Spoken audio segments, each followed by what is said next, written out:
नमस्कार मंडळी, परत एकदा स्वागत आपल्या सर्वांचे नवीन एका व्लॉगमध्ये।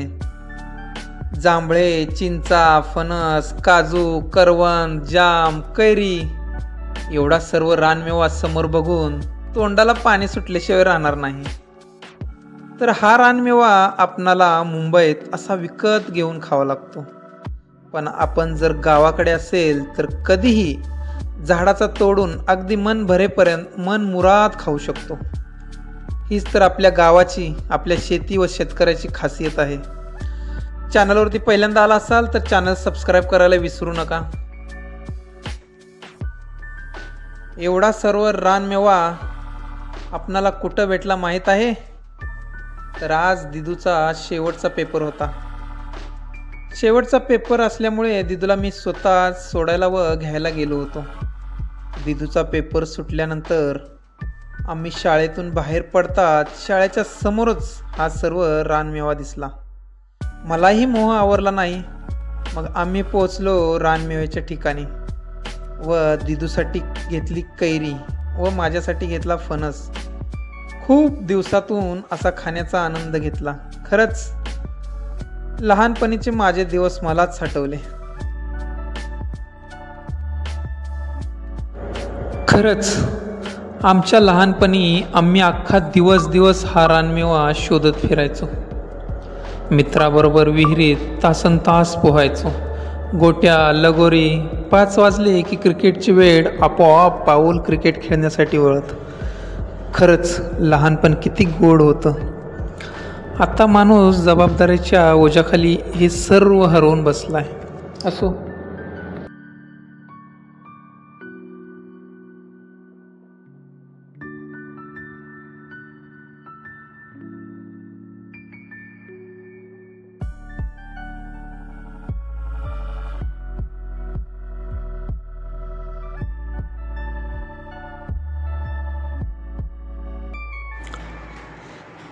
तुमच्याकडे सध्या कोणता रानमेवा आहे नक्की कमेंटमध्ये सांगा।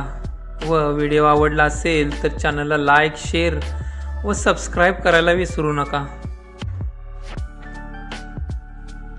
रानमेव्याचा आनंद मनमुराद लुटून झाल्यानंतर आम्ही पोचलो घरी।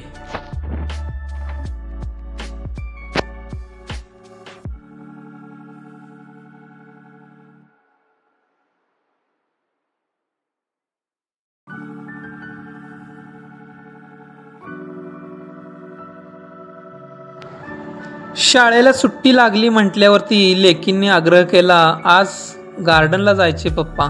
मग काय, आम्ही पोहोचलो गार्डनमध्ये। दिदू व शार्वी गार्डनमध्ये खूप खेळल्या।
गार्डनमध्ये दोघींचे खेळून झाल्यानंतर घरी जाताना मस्त अशा सुक्या भेळवरती ताव मारला।